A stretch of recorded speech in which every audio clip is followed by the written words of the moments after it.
नमस्कार दोस्तों, क्राइम के नए एपिसोड में आपका स्वागत है। आज की कहानी है मीरा रोड की। मीरा रोड के एक अपार्टमेंट में से कुछ दिल दहला देने वाली वारदात सामने आई, जिसे सुनकर आप सुन रह जाएंगे।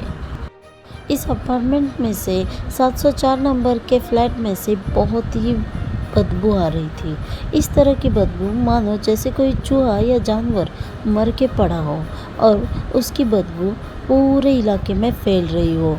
लोग सह नहीं पा रहे थे इस तरह की बदबू को, इसीलिए उन्होंने 4 फ्लैट में से 3 फ्लैट की सफाई कर ली।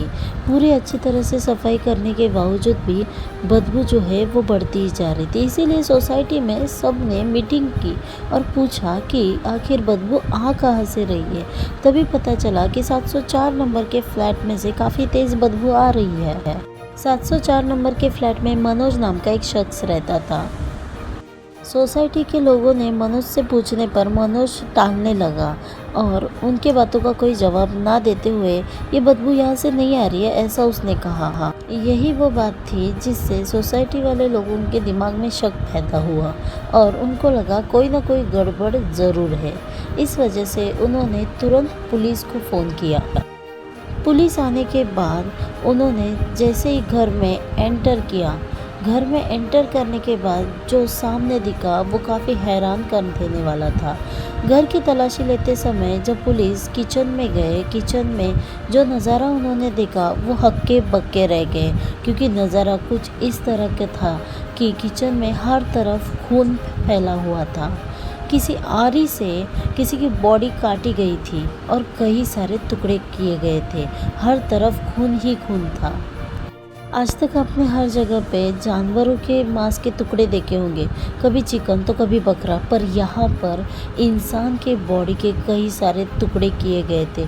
हर तरफ बकेट में यहाँ पर वहाँ पर छोटे छोटे पीसेस करके डाले गए थे। और इतना ही नहीं, ये इंसान इतना क्रूर हो गया था कि उसने कुछ टुकड़े जो है वो प्रेशर कुकर में भी पकाए थे।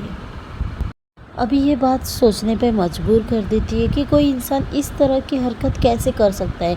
भला किसी इंसान के बॉडी को कोई इस तरह से कैसे काट सकता है। सोसाइटी के लोगों से पूछताछ करने पर पता चला कि सरस्वती वैद्य नाम की एक लड़की मनोज के साथ लिविंग में रह रही थी और पिछले 3-4 दिन से किसी ने भी उस लड़की को नहीं देखा था।